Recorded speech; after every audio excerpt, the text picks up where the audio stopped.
안녕하십니까. 투자 손자병법 일부 최은정입니다. 오늘 새벽에 마감한 미국 뉴욕 증시는 전반적으로 거래가 한산했던 가운데 상승세로 거래를 마쳤습니다. 미국에서는 고용시장 여건이 지속적으로 회복되고 있는 것으로 나타나고 있고요. 주택 가격 역시 상승세를 지속하고 있다는 소식이 들렸습니다. 어제 국내 증시에서 코스피는 1% 빠지면서 2007선에서 거래를 마감했었는데요. 한 주를 마감하는 금요일장인 오늘 시장 분위기 보고 투자 전략 짜겠습니다. 그리고 또 한 가지 불성실 공시 법인으로 지정된 하나는 오늘 하루 동안 매매 거래가 정지되니까요. 매매하시는데 착오 없으시길 바라겠습니다. 자, 오늘 투자 손자병법 함께해 주실 두 분의 전문가 소개합니다. 우리투자증권 영등포 지점의 노선우 전문가 나오셨고요. 플랜 A 연구소의 왕설량 팀장님 자리하셨습니다. 안녕하세요. 안녕하십니까. 예. 자, 먼저 이 시각 코스피, 코스닥 예상 체결지수 보고 동시호가 상황 간단히 살피겠습니다. 예, 오늘 코스피 지수는 어제보다 4포인트 빠진 2.3으로 장을 출발할 것 같고요. 시총 상위 종목군들의 움직임은 엇갈리는데요. 삼성전자가 소폭 하락하면서 115만 원 선 거래를 출발할 것으로 예상이 되고 있고요. 현대차가 2% 정도 좀 밀리면서 장을 출발할 것 같습니다. 코스닥은 오늘 소폭 오름세로 장을 출발하는 것 같습니다. 2포인트 상승한 543으로 수가를 형성할 것으로 보이고요. 시총 상위 종목군 움직임을 보면 지금 코스피보다는 코스닥 쪽에 빨간불이 더 많이 들어온 상태입니다. 셀트리온이 강보합 출발이 예상이 되고 있고요. 다음이 1% 강세, 그밖에 서울반도체, CJ ENM, 포스코 ICT, SK브로드밴드도 강보합 출발을 할 것으로 예상이 되고 있습니다.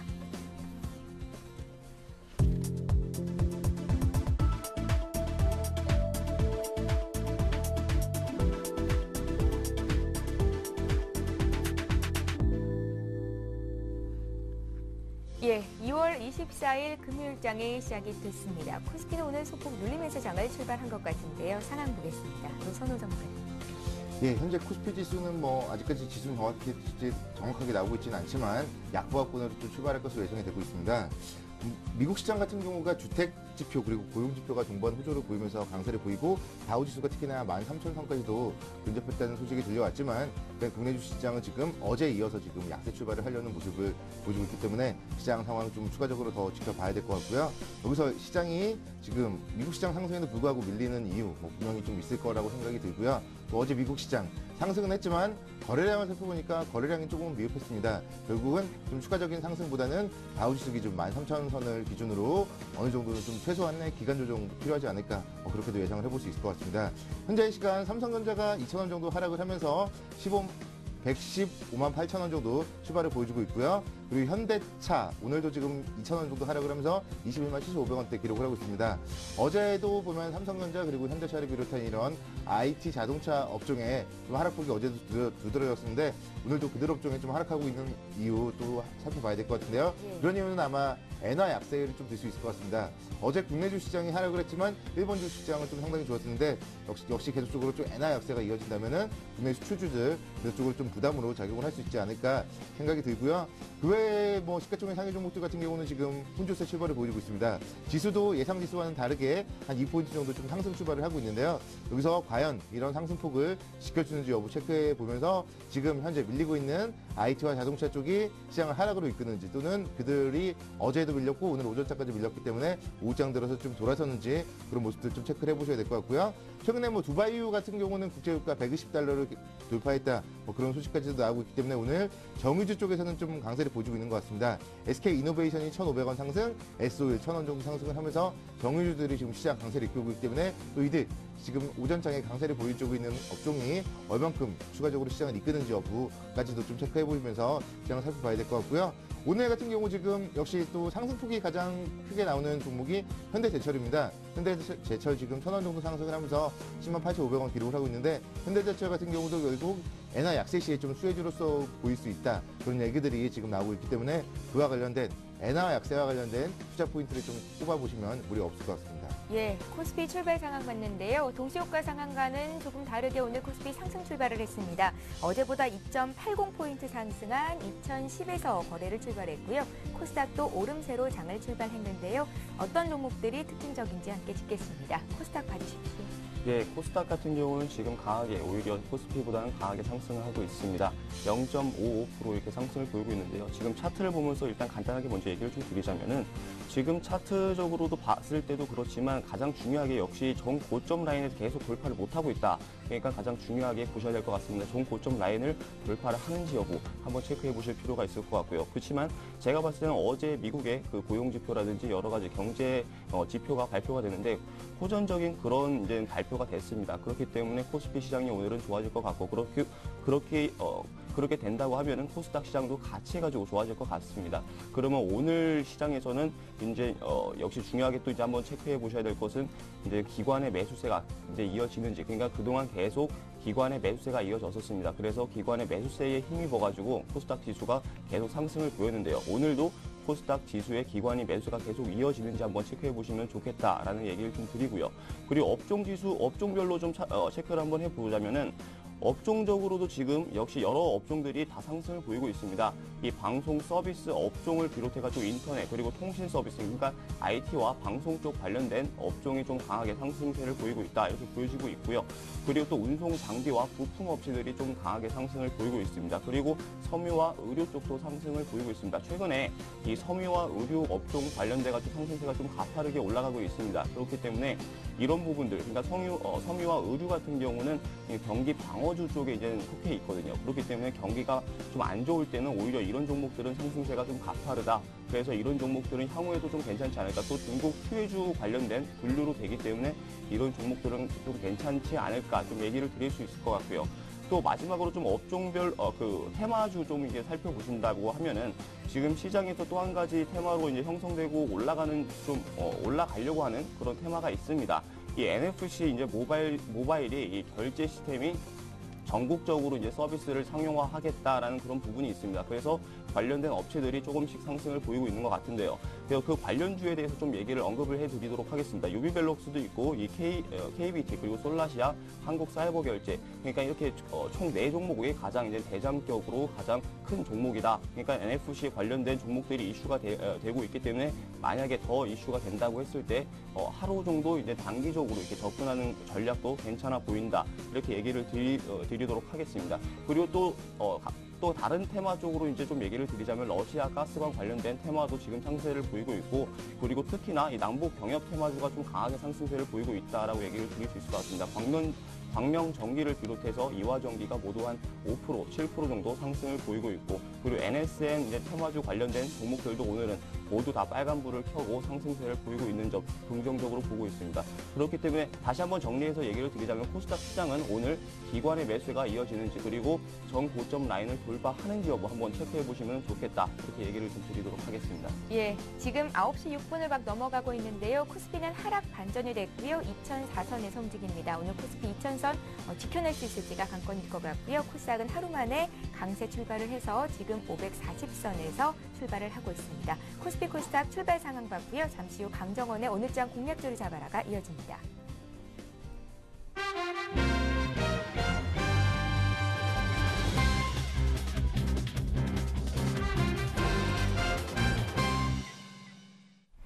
예, 강정원의 오늘장 공략주를 잡아라 시간입니다. 강정원 전문가 화상통해서 연결하기에 앞서서 먼저 주셨던 일주일간 종목들이 어떤 움직임을 보이고 있는지 장중 최고가 수익률 살펴봅니다. 예, 강정원 전문가께서 2월 17일 금요일에 삼익 THK를 주셨었는데요. 최고 10% 장중에 상승세를 보였었습니다. 2월 20일장에서 그 같은 움직임을 보였었고요. 2월 20일 월요일에는 두산 엔진을 주셨었는데 월요일 날 최고 4% 올랐었지만 어제 종가 기준으로는 손절가 이탈이 됐습니다. 함께 사셨던 분들은 참고하시기 바라겠고요. 2월 21일 화요일에 주셨던 SFA는 2월 22일이죠. 수요일에 4% 최고 수익률이 났었고요. 또 2월 22일 수요일에 AP 시스템을 주셨었는데요. 어제였죠. 목표가 달성이 됐습니다. 7% 올라가면서 15,000원 목표가가 나왔고요. 어제 주셨던 파트로는 우리가 매수한 가격에서 큰 움직임 없는데요. 보유하시겠다는 의견을 주셨습니다. 예, 수익률부터 살펴봤고요. 강정원 전문가 화상통해서 전화 연결해 보겠습니다. 안녕하세요. 네, 안녕하세요. 예, 오늘 시가 공략주 듣겠습니다. 네, 오늘 시가 공략주는 화승 RMA를 시가 공략주로 제시해 드리겠습니다. 이 자동차용 고무제품의 생산과 판매 업체고요. 화성그룹의 실질적인 지주회사라고 보시면 되겠습니다. 투자 포인트는 세 가지를 둘 수 있는데요. 첫 번째는 그 해외 거래처군의 확대를 둘 수 있습니다. 동사는 그 합성구문을 이용해서 이 자동차 호수와 그 웨이트 스트립, 레드 스트립, 이거는 기밀지를 뜻하는데요. 이 창문이나 이 출입문의 계피 부분에 부착하면서 이 외풍이나 먼지 등의 침입을 방지하는 것을 말합니다. 이런 자동차 부품의 전문 업체고 현대 기아차의 그 해외 동반 진출하면서 그동안 현대차 그룹과 동반 성장을 해온 그런 측면이 있고요. 뭐 K5와 K7, 아반떼, 그랜저 이런 현대 기아차의 주요 신차에 모두 수주를 받고 있는 그런 상황입니다.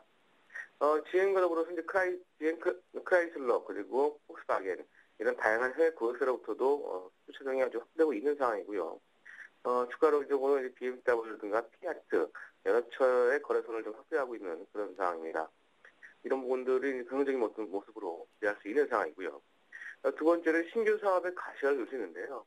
동사가 새로운 성장 동력으로 고부가가치인 선박용 실 사업이 지금 가시화되고 있는 상황입니다.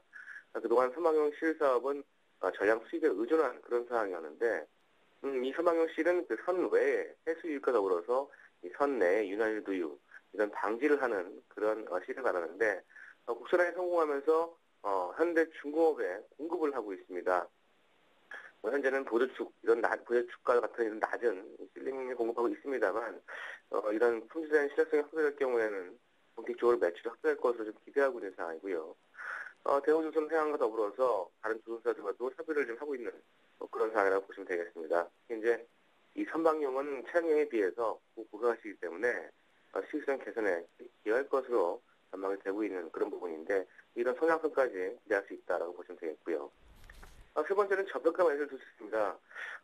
최근에 화성 소재가 지난해 3분기까지 실적을 보면, 순이익이 170억 원 기록했는데, 그 3분기까지의 기준 EPS가 3,239원입니다. 현 주가 PR 500원 수준밖에 안 되고요. 4분기까지 실적만 보더라면 상당히 저평가가 있는 그런 종목이라고 말씀드리겠고요. 주당 손실상 가시도 37,060원입니다. 현 주가 PBR 0.5배가 안 되는 그런 저평가이기 때문에 충분히 저가 매수가 가능한 그런 종목으로 시가공략주로 제시해드리겠습니다. 예, 화승 R&A 매매 전략 짜주십시오. 네, 매수가는 12,400원, 500원. 지금 가격대 충분히 매수 가능한 그런 가격대고요. 예. 목표가는 17,800원에서 18,000원까지 제시해드리겠고요. 손절가는 15,200원 한해일제 손절로 생각하시면 되겠습니다. 예, 강정원 전문가 오늘 시가공략주는 화승 R&A였습니다. 말씀 잘 들었습니다. 네, 고맙습니다. 예, 자 이어서 국내 외환 채권 시장 움직임 보겠습니다. 자 오늘도 역시 한양증권 리서치센터의 전소영 연구원 전화로 연결합니다. 안녕하세요. 네, 안녕하세요. 예, 오늘 달러원 환율이 4원 70전 정도 내리면서 장을 출발했는데요. 어제까지 1130원 선 부근까지 올라왔었고요. 올해 아시아 통화 중에 한국의 원화 가치가 가장 크게 올라갈 것이다라는 분석도 오늘 아침 뉴스에 나왔었는데요. 오늘 흐름은 어떻습니까? 네, 오늘 달러원 환율은 전일 대비 4원 70전 하락한 1124원 30전에 거래가 출발하고 있는 모습입니다. 일단 미국과 독일의 경제 지표가 호조를 나타내고 있다는 그런 소식들이 전해지면서 위험 자산이 일제히 반등을 했습니다. 특히나 이제 그동안의 유로존의 경기 둔화 혹은 침체가 상당히 이제 불가피하다라고 전망이 되었었는데요. 이제 이런 독일의 이포 지수가 좀 많이 상승을 하면서 이런 부분들이 상쇄가 됐습니다. 유로달러 같은 경우는 쇼커버링까지 유입이 되면서 장중에 1.337달러까지 상승하는 그런 흐름들을 보였는데요. 국제 유가 같은 경우에도 달러 약세, 유로화 강세 이런 흐름들에 107달러 수준까지 올라오는 그런 흐름들을 보였습니다. 전반적으로 위험 자산이 계속해서 랠리를 보이고 있다라고 판단이 가능하겠는데요. 이런 상황들로 비춰졌을 때 달러원 환율 오늘 하락폭은 그렇게 크지는 않은 편입니다. 오늘 같은 경우는 이제 달러원 환율이 아무래도 2012년 들어서 계속해서 가파른 하락세를 나타냈었는데요. 거기에 대한 긍정적인 조정 양상이 어느 정도 마무리됐다라는 그런 판단입니다. 전반적으로 봤을 때 기술적으로도 피보나치 수열로도 1130원대에서의 한 번의 저항, 만약에 악재 때문에 조금 더 상승한다고 하더라도 한 1,137원 정도 수준까지의 상승 이후에는 조금 단기적으로 랠리를 펼치기 조금 어렵다라는 그런 상황들이 좀 연출이 되고 있기 때문에 전반적으로 봤을 때는 이제 대부분의 조정은 끝나고 다시 한번 원화도 강세 흐름으로 다시 돌아설 가능성에 조금 더 무게를 많이 두셔야 될 것 같고요. 오늘 같은 경우는 외국인이 주식시장에서 순매도 우위를 보이고 있고 그리고 달러 선물 시장에서도 순매수 우위를 보이고 있습니다. 이런 요건들로 인해서 아무래도 하락폭은 그렇게 크지 않을 것으로 예상이 되고 있고요. 오늘 같은 경우는 5일 2평과 20일 2평의 아주 좁은 레인지에서의 방향성을 타진할 것으로 보입니다. 외환시장 봐주셨고요. 채권시장 움직임은 어떻습니까? 네, 채권시장은 여전히 조용합니다. 오늘 같은 경우는 전일 대비 이틱 하락한 104.22의 거래가 이루어지고 있는 모습인데요. 증시 조정을 빌미로 국내 기관들이 과도한 롱 포지션을 정리하는 그런 모습들을 보입니다. 물론 가격이 이제 하락할 때는 외국인들의 이런 매수라던가 이런 요인들이 계속해서 좀 가격을 지지하고 있는 양상입니다만은 전반적으로 가격이 상승할 때마다 손절 물량들이 조금씩 나오고 있는 그런 모습들을 보이고 있고요.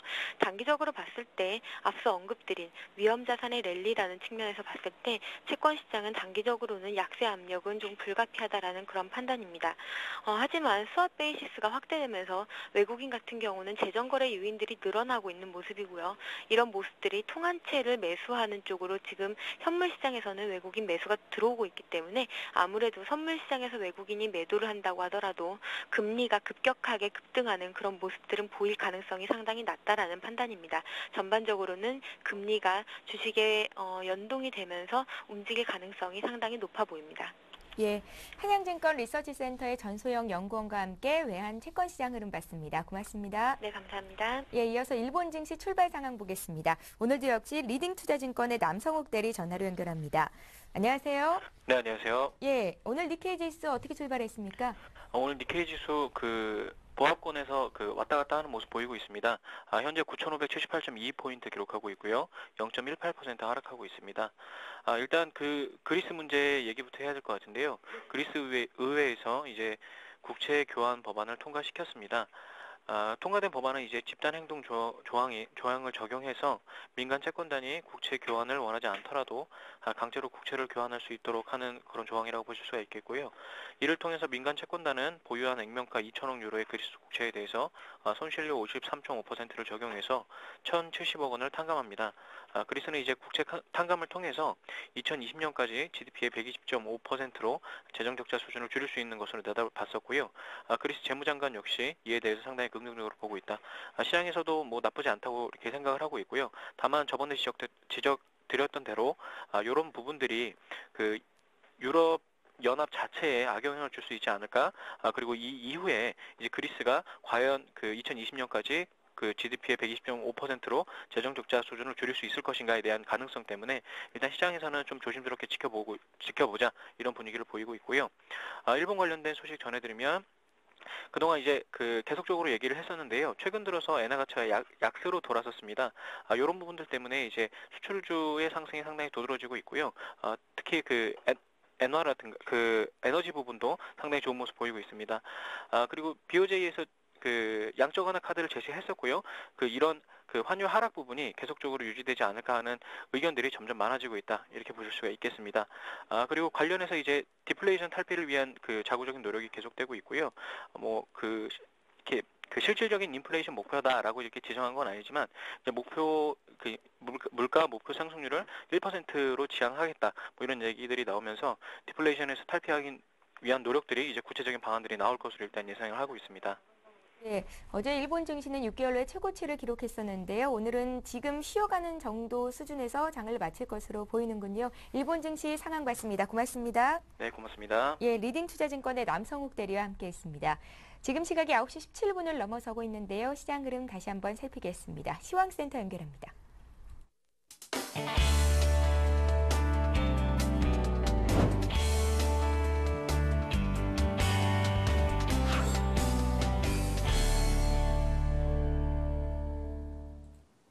네, 시황센터의 공평입니다. 미 증시는 경제 지표가 호조를 보이면서 강세장으로 마감했습니다. 다우지수는 0.3%, S&P 500은 0.4%, 나스닥 종합지수는 0.8% 올랐는데요.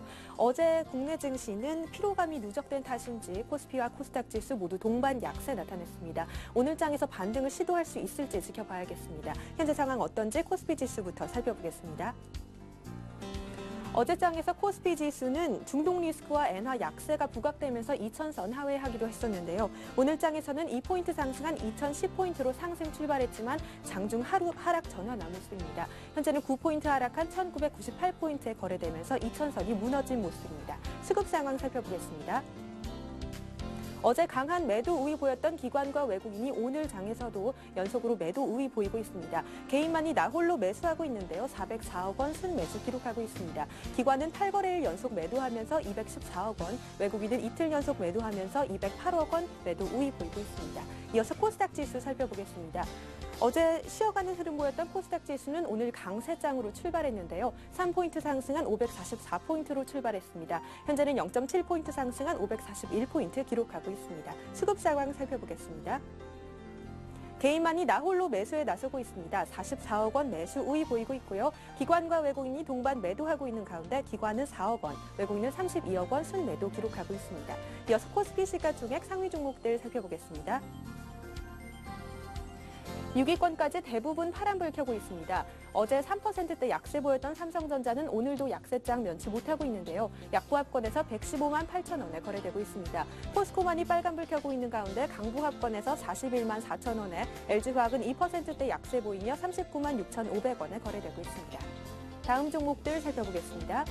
하이닉스는 3%대 약세 보이고 있는데요. 27,950원에 거래되고 있습니다. 삼성생명은 0.5% 상승한 89,000원에, 한국전력은 0.2% 상승한 25,400원에 거래되고 있습니다. KB금융은 0.25% 상승한 4750원에 거래되고 있고요. S오일은 1.5%대 약세 나타내며 13만 4,500원에, LG전자는 1.4% 하락한 82,900원에 거래되고 있습니다. 이어서 코스닥 시가총액 상위 종목들 살펴보겠습니다. 다음은 강보합권에 머물고 있는데요. 11만 5,700원에, CJENM은 0.6% 상승한 3만 1,700원에, 포스코ICT는 0.8% 상승한 8,320원에 거래되고 있습니다. 다음 종목들 살펴보겠습니다. 안철수 연구소는 1%대 강세 나타내고 있습니다. 10만 4,600원에, 포스코캠텍은 1.2% 상승한 16만 1,000원에, SM은 1.78% 상승한 5만 7,200원에 거래되고 있습니다. 다음 종목들 살펴보시죠. 네오이즈게임즈는 0.85% 하락한 4만 1,000원에, 시제는 0.7% 하락한 6만 7,000원에, GS홈쇼핑만이 빨간불 켜고 있는 가운데 1.5% 강세 나타내며 11만 8,900원에 거래되고 있습니다. 지금까지 시황센터에서 전해드렸습니다. 저는 1시간 후에 다시 찾아오겠습니다.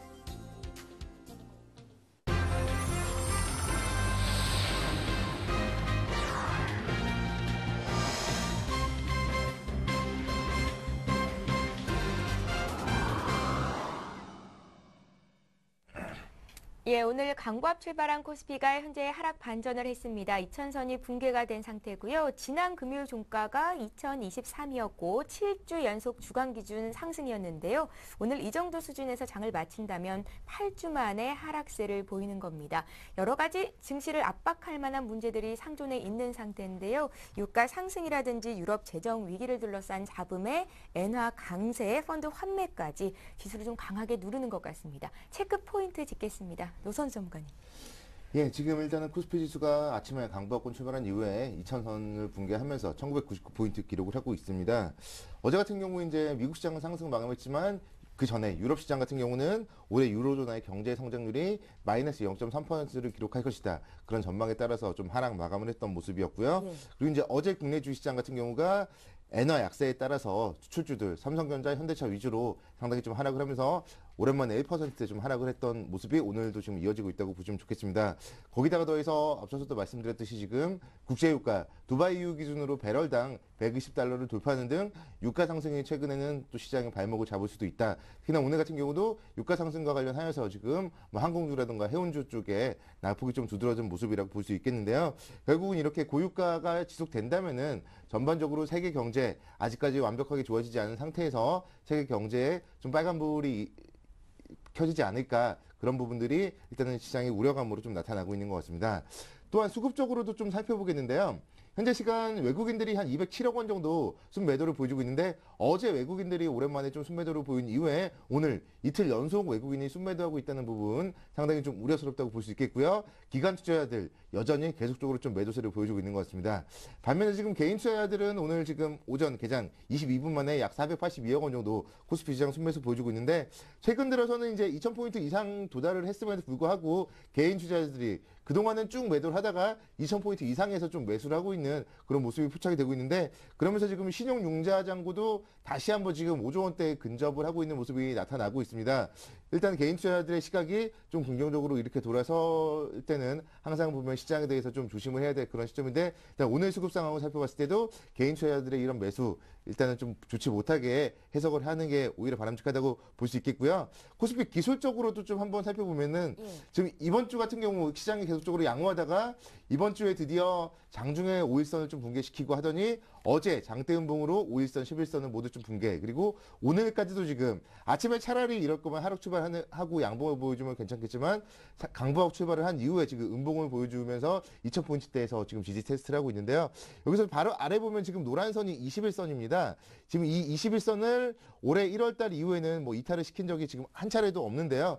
여기서 1995포인트 정도에 있는 21선을 만약에 붕괴를 시킨다면 시장은 뭐 다음 주까지도 좀 추가적으로 좋지 못할 가능성이 있지 않을까 생각이 들기 때문에 오늘 이후에 투자 포인트는 시장이 이번 주에 일단 한 주일 정도 쉬었기 때문에 21선 지지를 받고 다음 주에는 다시 상승을 할 건지, 또는 21선 마저 이탈을 시키고 또 추가적으로 조정을 받을 건지 21선 지지 여부에 좀 촉각을 세우고요. 그리고 수급적으로 외국인들의 매수 여부에 좀 촉각을 세우면서 시장을 살펴보셔야 될 것 같습니다. 예, 그럼 투자자들은 오늘 어떻게 대응을 해야 되는 겁니까? 일단은 지금 시점에서는 21선이 얼마 남지 않았기 때문에 뭐 보유 관점에서 접근을 하면서 미리 매도를 할 필요는 없겠지만, 만약에 여기서 21선마저 좀 붕괴를 시킨다면은 시장에 대해서는 좀 비중 조절 관점에서 주식 비중을 줄이는 전략이 필요해 보이고요. 또 21선은 만약에 여기서 지키는 모습이 나온다면, 그리고 외국인들이 돌아서는 모습을 보인다면, 그때 오히려 시장은 이제 1, 2주일 정도 조정을 받고 다시 상승을 한다, 그렇게 좀 생각을 할 수 있기 때문에 지금 시점에서는 21선 지지 여부분 보고 좀 관망하는 게 오늘의 전략은 바람직할 것 같습니다. 예, 오늘 특징주 몇 개만 볼게요. 하나가 오늘 거래 정지가 되지 않습니까? 앞으로의 흐름은 어떨까요?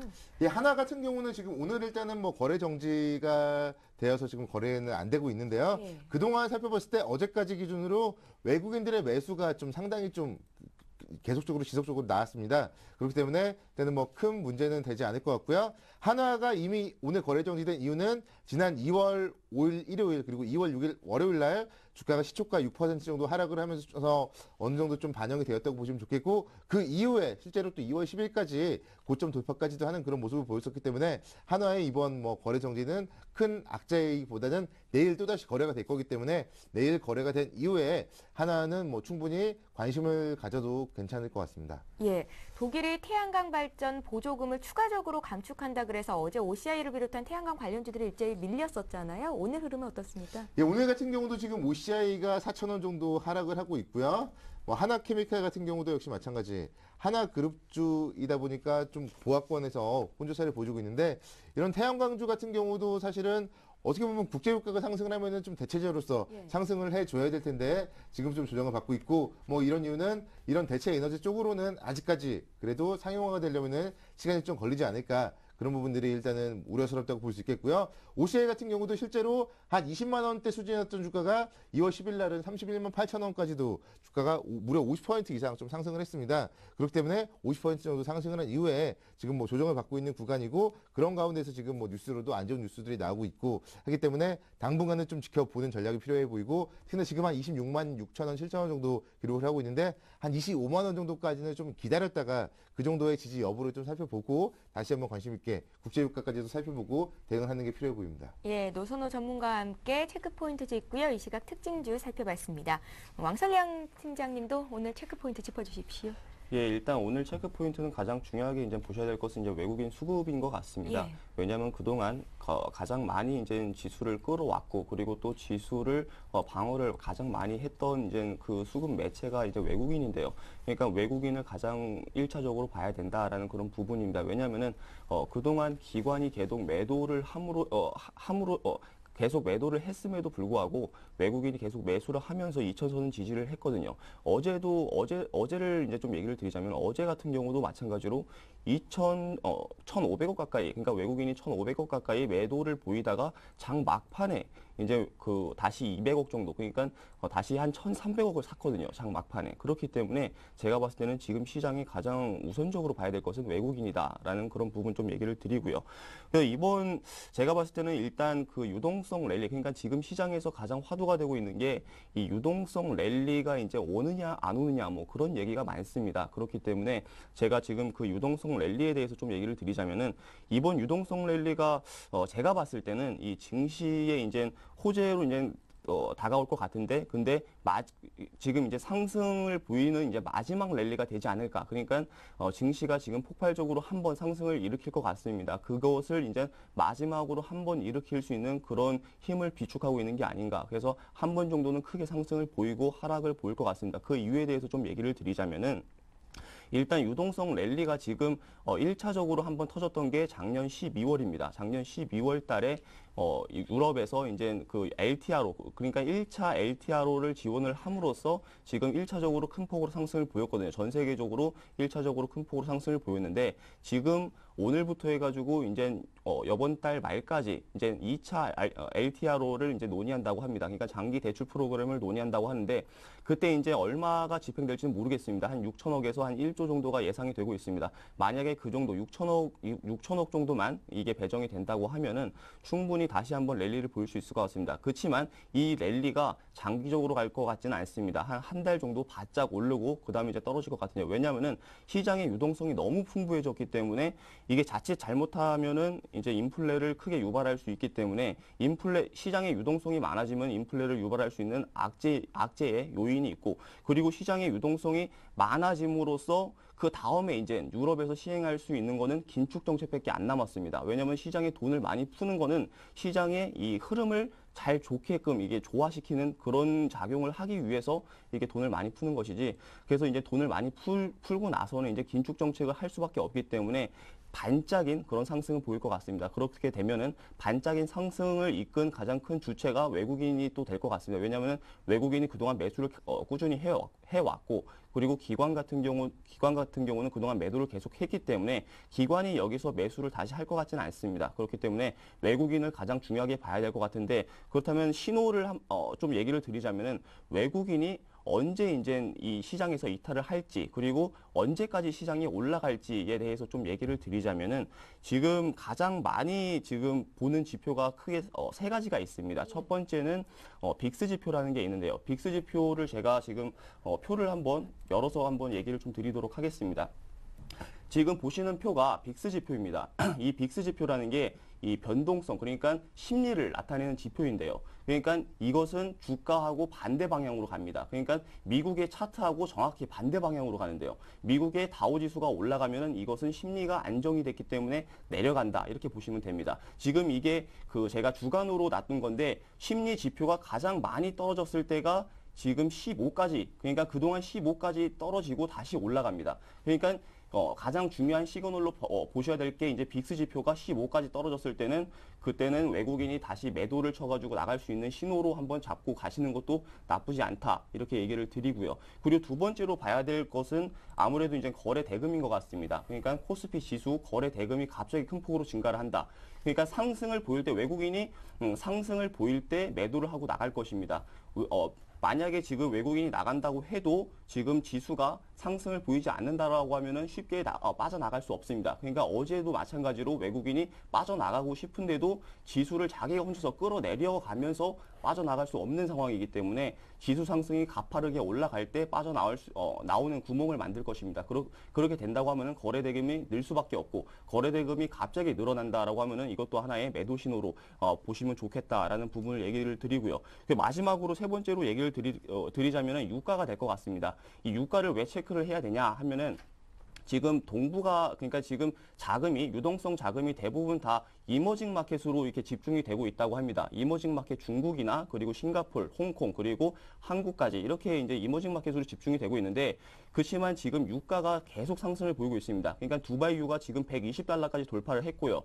그리고 WTI가 107달러까지 이렇게 돌파를 했는데, 제가 봤을 때는 저희 지금 동북아 지역에서 이제 그 원유를 수출해가지고 가장 많이 쓰는 게 두바이유입니다. 그렇기 때문에 두바이유가 높게 올라가면은 높게 올라갈수록 국내 증시에는 안 좋다. 왜냐하면 유가가 올라가면은 여러 업체들이 실적이 안 좋을 수밖에 없습니다. 실적이 안 좋으면은 당연히 외국인 투자자들이 자금을 빼서 다른 쪽 시장으로 옮겨갈 가능성이 있기 때문에 유가가 많이 올라갈 때는 오히려 안 좋다. 안 좋은 시그널이다. 이렇게 얘기를 좀 드릴 수 있을 것 같습니다. 마지막으로 한 가지만 더 얘기를 드리자면은 미국 시장을, 그러니까 다우지수와 S&P를 놓고, 그러니까 다우지수를 먼저 얘기를 드리자면은 다우지수 같은 경우는 13,000에서 어제 이제 13,000을 돌파를 했다고 합니다. 그러니까 돌파를 하다가 조금 이제 못 미쳐가지고 떨어졌는데 13,000에서 14,000포인트까지 보는 게 대부분의 전문가들이 보는 시각입니다. 14,000까지 올라가면은 떨어질 확률이 높다라고 이렇게 보고 있기 때문에, 그렇다면은 수익률로 봤을 때는 불과 한 7% 정도밖에 안 됩니다.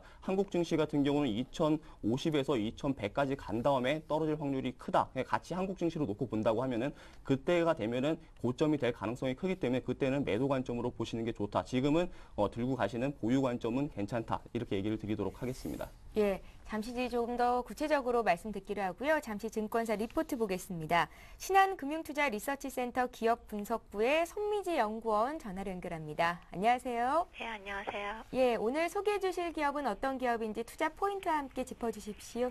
네, 오늘 소개해드릴 기업은 이제 키움증권이고요. 이제 키움증권이 사실은 어제 실적 발표를 했는데, 이제 분기 순이익으로 426억을 달성하면서 사상 최대 분기 실적을 또 다시 경신을 하는 모습을 보이고 있고, 실적도 이제 꾸준히 잘 나오고 있어서 한번 소개를 드리려고 합니다. 예, 키움증권은 매매 전략을 어떻게 짜면 좋겠습니까? 일단 증권사 전반적으로 봤을 때 당분간은 전체적으로는 횡보를 보일 수 있다고 생각을 하는데요. 사실 키움증권은 종합증권사라기보다는 온라인에 특화된 증권사이고, 최근에 증권주들이 다 실적이 안 좋게 나오는 와중에도 키움증권은 실적을 오히려 사상 최대의 분기 실적을 달성을 할 정도로 좀 다른 증권주랑은 차별화된 전략을 가지고 있기 때문에 다른 증권주들의 어떤 전략과는 상관없이 키움증권은 좀 중장기적인 관점에서도 매수를 하시는 게 이제 맞다고 생각하고 있습니다. 예, 지금 가격대 매수도 괜찮다고 보시는지요? 네, 충분합니다. 지금 증권업종 평균적으로는 ROE가 한 7% 정도밖에 안 나오는 상황인데, 키움증권은 지금 저희 회계 연간 기준으로 FI11에 ROE가 17% 정도를 저희가 예상을 하고 있기 때문에 충분히 매력 있다고 보고 있습니다. 예, 지금 거래 가격이 63,900원인데요. 신한금융투자에서 설정하고 있는 목표가가 있습니까? 네, 저희 목표가는 지금 8만 원이고요. 원래 기존 목표가에서 어제 레포트를 내면서 상향 조정을 했고, 이거는 이제 FI11 예상 BPS에 직전 3년 평균 PBR을 할증한 2.2배를 적용한 것입니다. 예, 신한금융투자리서치센터 기업분석부의 손미지 연구원과 함께 키움증권 투자 포인트 짚었습니다. 고맙습니다. 네, 감사합니다. 예, 계속해서 오늘장 출발 전략 이어가겠습니다. 자, 노선우 전문가님, 그럼 업종별 전략을 어떻게 짜면 좋겠습니까? 일단은 지금 시장, 오늘 시장 움직임을 살펴보더라도 IT 자동차 업종의 조정이 어제 이어서 좀 이어지고 있는 것 같고요. 네. 차량주 쪽에서는 지금 포스코가 3,500원 정도 상승, 그리고 현대제철이 1,500원 정도 상승하면서 철강주들이 좀 양호한 움직임을 보여주고 있는 것 같습니다. 철강주 하면은 엔화 약세 수혜주로서 지금 좀 부각이 되려고 하고 있는 것 같고요. 특히나 포스코 현대제철 같은 경우는 엔화 약세 시에 엔화 부채가 많기 때문에 엔화 부채 상환에 대한 그런 부담이 좀 감소되면서 수혜를 좀 받지 않을까 생각을 하고 있습니다. 그리고 덧붙여서 철강주의 실적은 항상 좀 원자재 관련주들이기 때문에 1분기 실적이 좀 상당히 항상 매년 좋게 나오는 경우가 있는데요. 그렇기 때문에 작년도 같은 경우에도 보면은 월봉을 살펴보면은 포스코 같은 경우 작년도에도 3월 달에 좀 상당히 좋았고요. 현대제철 역시 마찬가지입니다. 3월 달에는 좀 장대 양봉을 좀 기록하는 그런 업종이 철강 업종이라는 점을 생각해 봤을 때 이제 2월 마지막 주를 이제 앞두고 있기 때문에 예. 철강주를 3월 달에는 좀 전략적으로 접근을 하는 게 어떨까 생각이 들고요. 그렇기 때문에 지금 만약에 시장이 지금도 낙폭을 계속적으로 줄이고 있는데 여기서 시장이 21선 지지를 받고 한 차례 정도 추가적으로 또 유동성 랠리를 더 한다면은 그때의 주도주는 철강주가 되지 않을까 그렇게 좀 생각을 할 수가 있을 것 같습니다. 또 덧붙여서 중국 시장 같은 경우도 최근에 이제 지급 준비율을 인하하면서 계속적으로 좀 안정을 찾고 있는데요. 중국의 뭐 지급 준비율 인하, 뭐 그와 관련된 수혜지로도 철강주를 분류할 수 있기 때문에 아무래도 2월 말, 3월 초에는 주식시장에서 공략하는 데 있어서 매수를 한다면 철강업종 쪽에 대장주 포스코와 현대제철 쪽을 좀 집중을 하시면은 시장 대비 시장 수익률을 좀 상회할 수 있지 않을까 그런 전략을 제시해 드리도록 하겠습니다. 예, 철강주 말고 다른 업종도 있으신가요? 다른 업종은 아무래도 또 해외 수주가 계속적으로 좀 이어지는 그런 건설업종에 대해서도 좀 관심을 가져보면 어떨까 생각을 하고 있는데요. 예. 건설주에 대해서 제가 한 몇 주 전쯤에 한번 전략을 제시를 해드렸고 그때 주가 움직임은 좀 상당히 양호했었는데요. 이번 주 같은 경우는 건설업종이 조금 쉬는 그런 움직임을 보였습니다. 해외 수주에 대해서 좀 계획대로는 좀 잘 되지 않으면서 이번 주 같은 경우는 좀 쉬는 모습을 보였지만 오늘은 지금 또다시 현대건설이 1,100원 정도 상승을 하면서 건설업종을 좀 이끌고 있고 뭐 다른 건설업종들도 좀 낙폭 자체는 좀 제한적인 그런 움직임을 보여주고 있는데 결국 국내 건설업종 같은 경우 해외 수주 모멘텀 자체는 뭐 그렇게 큰 문제는 없다 그렇게 보시면 될 것 같습니다. 특히나 중동의 건설 시장 같은 경우가 올해 좀 상당히 좋을 것으로 지금 예상이 되고 있고요. 국제유가가 계속적으로 상승을 한다면 결국은 중동 쪽에 플랜트 쪽 수주, 발주 계속적으로 좀 늘어날 가능성이 높다고 보시면 좋겠습니다. 그리고 이제 카타르가 2022년도 월드컵을 유치하기로 했는데요.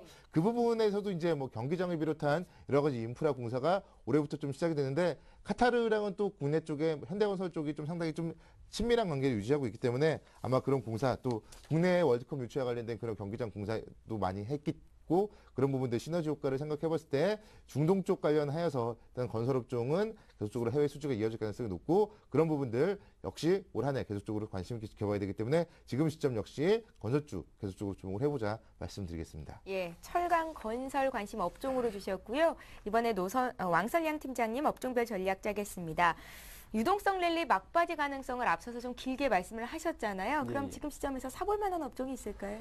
지금 시점에서는 일단 제가 봤을 때는 외국인이 이제 그동안 이제 계속 외국인이 종목을 사가지고 이 지수를 끌어올라 왔기 때문에 종목, 그러니까 외국인 포트 비중이 가장 많은 업종과 그리고 그 종목들은 좀 피하시는 게 좋지 않을까 이렇게 얘기를 먼저 드리겠습니다. 그러니까 예. 제외시켜야 될 업종과 종목은 외국인이 가장 많이 들고 있는 이제 종목들과 업종이 될 것 같습니다. 왜냐하면은 외국인이 시장에서 이탈을 할 때 그 종목들 다 팔고 나갈 수밖에 없습니다. 그러면 더 큰 충격을 줄 수 있는 업종과 종목들은 그들이 될 것 같고요. 그러면 IT와 자동차를 말씀하시는 건가요? 이 IT와 자동차뿐만 아니라 지금 제가 봤을 때는 가장 많이 상승을 끌어올려 왔고 그리고 또 가장 많이 매수를 했던 이제 업종을 보자면은 화학 업종이 좀 아닐까? 화학이요, 예. 예, 왜냐면은 화학 업종 지금 하나케미칼이라든지 그리고 LG화학, 그러니까 대표적으로 LG화학을 얘기를 드리자면은 지금 외국인이 꾸준히 매수세를 보이고 있는데 그게 한번 이제 매도가 나오고 그러면 2차적으로, 1차적으로, 2차적으로 계속 매도가 나온다고 하면은 충격이 상당할 것 같습니다. 그렇기 때문에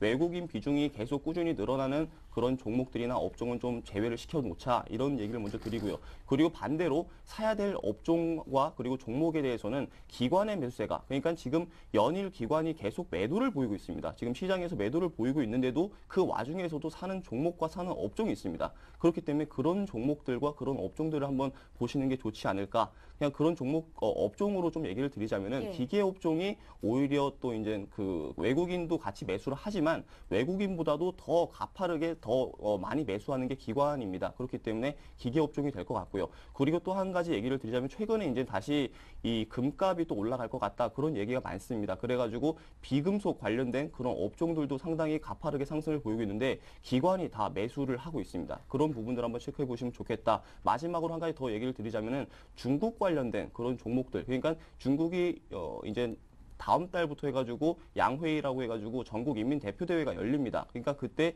마지막으로 이제 정권을 이양을 하기 위해서 시진핑 정권에게 그런 그 후진타오 주석이 정권을 이양하기 위해서 그 회의가 열리는데 그때 이제 소비 진작책이 다시 한번 나올 것 같습니다. 그렇기 때문에 중국 붐이 다시 한번 불 것 같은데 그때까지 또 이제 시간상으로 봤을 때는 지금 매수하는 관점으로는 괜찮지 않을까. 그러니까 소비 관련된 업종들, 그러니까 화장품이라든지 소매 관련된 그런 업종들은 또 괜찮지 않을까 좀 얘기를 드리도록 하겠습니다. 예, 자 이제 관심 종목 들어야겠죠, 노선우 전문가님. 예, 일단은 저는 차광업 쪽 내에서 좀 현대제철을 좀 탑픽으로 좀 꼽아보고 싶습니다. 예. 현대제철하면은 뭐 현대차그룹, 뭐 지금은 자동차 업종이 좀 조정을 받고 있지만 그래도 뭐 올 한해 전반적으로 봤을 때는 계속적으로 좀 세계 시장에서 자동차 잘 팔릴 것으로 보기 때문에 현대차그룹과의 시너지 효과 아마 있을 거라고 보고 있고요.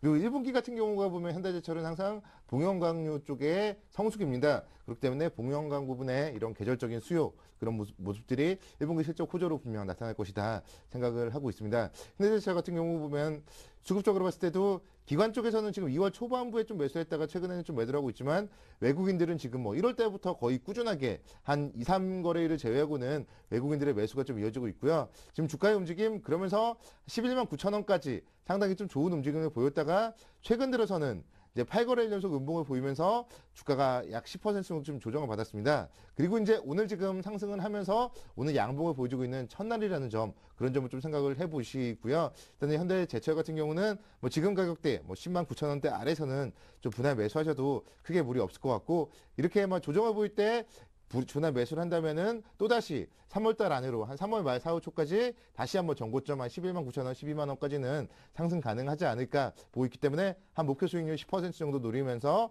현재 가격 아래서 분할 매수하시면서 시작 뭐 계속적으로 좀 긍정적으로 살펴보시면 무리가 없을 것 같습니다. 예, 포스코가 아니고 현대제철인 이유가 있을까요?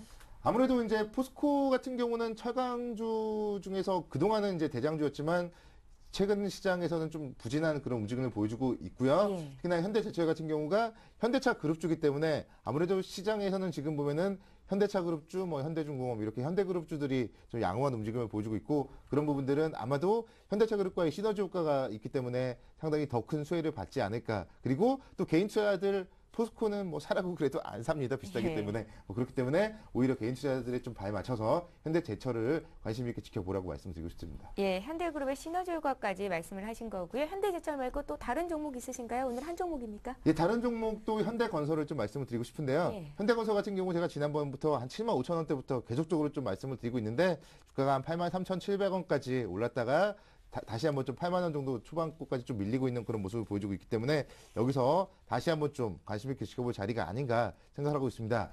오늘 같은 경우 지금 주가 움직임이 다시 한번 지금 1,500원 상승을 하면서 이 종목은 5일선, 11선을 오늘 올라타고 있는 모습이 기술적으로 좀 긍정적이라고 볼 수 있겠고요. 2011년도에 충분히 100억 달러 이상의 해외 수주가 가능하기 때문에 이 종목 중기적으로 본다면은 죄송합니다. 한 10만 원까지는 충분히 무리 없이 상승 가능해 보여서 일단 조정 시에는 계속적으로 현대건설도 매수 관점으로 접근을 하면서 이런 종목들을 중장기적으로 실적 호전주로서 한 10만 원대까지 끌고 나가는 전략을 투자 전략으로 말씀드리겠습니다. 예, 현대건설은 2월 10일에도 같이 매수를 해보자고 말씀을 하셨던 종목이고요. 그때도 목표가 10만 원, 또 손절가를 7만 5천 원 주셨었습니다. 다시 한번 공략하시고요. 자, 이번에 왕설량 팀장님 종목 듣겠습니다. 지난주에 OCI를 주셨었는데요. 손절가가 이탈이 됐군요. 이 종목부터 AS 해주십시오. 예, OCI 같은 경우는 장기적으로 봤을 때는 괜찮은데 아까 전에도 저희 앵커님께서 말씀하신 그 독일의 그런 보조금 때문에 갑자기 급락을 보였습니다. 그렇기 때문에 제가 봤을 때는 다시 한번 그 보조금 관련돼 가지고 만약에 축소가 된다고 하면은 다른 나라, 그러니까 이탈리아에서도 이제 보조금 논의가 된다고 합니다. 만약에 축소로 발표가 된다고 하면은 더 이제 하락을 보일 수도 있는데 장기적으로 봤을 때는 대체 에너지 관련된 종목이기 때문에 좀 괜찮지 않을까, 이렇게 장기 관점으로 중기 관점으로 괜찮지 않을까 좀 얘기를 드리도록 하겠습니다. 예, 길게 보면 목표가로 주셨던 33만 5천 원 선 괜찮은 거고요. 예, 그렇습니다. 예, OCI 봐드렸고요. 오늘 관심 종목 듣겠습니다. 예, 오늘 관심 종목 아모레퍼시픽 갖고 나왔습니다. 예. 이 아모레퍼시픽은 아까 전에도 제가 업종 관련돼 가지고 얘기를 드렸던 포인트 중에서 그 기관이 계속 매수하는 그런 포인트 중에 하나고, 또 이제 3월 달에 있는 그 이제 양회의, 그러니까 중국의 그런 양회의와 또 이제 맞닥뜨리는 그런 업종 중에 하나입니다. 그러니까 그 화장품 업종 중에 하나이고 대장주이고 그렇기 때문에 좀 추천 종목으로 갖고 나왔는데요. 일단 차트적으로 봐가지고 얘기를 드리자면은 그동안 이제 96만 원, 그러니까 2월 14일 날에 96만 원 바닥을 찍고 나서 꾸준히 상승을 보였습니다. 그러니까 이 바닥을 만든 것도 기관이고, 갑자기 바닥에서 이제 매수를 한 것도 기관입니다. 그러니까 한번 그 24일 날부터 해가지고 기관의 매수 동향을 한번 살펴보시면 꾸준히 매수한 것을 보실 수 있는데요. 그러니까 그런 부분들을 봤을 때 오히려 단기적으로 그리고 중기적으로 이런 중국 모멘텀을 받아가지고 아모레퍼시픽이 충분히 상승을 보이지 않을까, 이렇게 얘기를 드리고요. 그래서 목표 매수가를 좀 제시를 해드리자면 지금 가격대 충분히 괜찮은 것 같습니다. 지금 하락을 보이고 있는데 어느 정도 지지를 보이고 있는 것 같습니다. 그렇기 때문에 지금 가격대 매수가로 괜찮고, 또 손절 가격을 제시를 해드리자면은 103만 원 정도가 될 것 같습니다. 그동안 계속 지지 여부를 보였던 부분이 103만 원 부분입니다. 그렇기 때문에 손절 라인 103만 원, 그리고 목표가는 단기적으로 1차적으로 115만 원을 제시를 해드리도록 하겠습니다. 아모레퍼시픽 가격대가 참 비싸긴 하지만 계속해서 성장 가능성까지도 염두를 해두신 거고요. 투자 포인트 짚어봤습니다. 자, 이렇게 해서 오늘 장 출발 전략 우리투자증권 영등포 지점의 노선호 전문가, 플랜 A 연구소의 왕설량 팀장님과 함께했습니다. 말씀 잘 들었습니다. 감사합니다. 예, 잠시 후 11시부터는 시청자 여러분들이 들고 계신 종목을 상담해드리는 베스트 종목 상담 시간을 이어갈 예정입니다. 013-3366-0110번 무료 문자 보내실 수 있고요. 3153-2610번으로 전화로도 신청하실 수 있습니다. 자, 투자 손자병법 1부 마치고요. 저희는 잠시 뒤 2부 시간에 뵙겠습니다. 고맙습니다.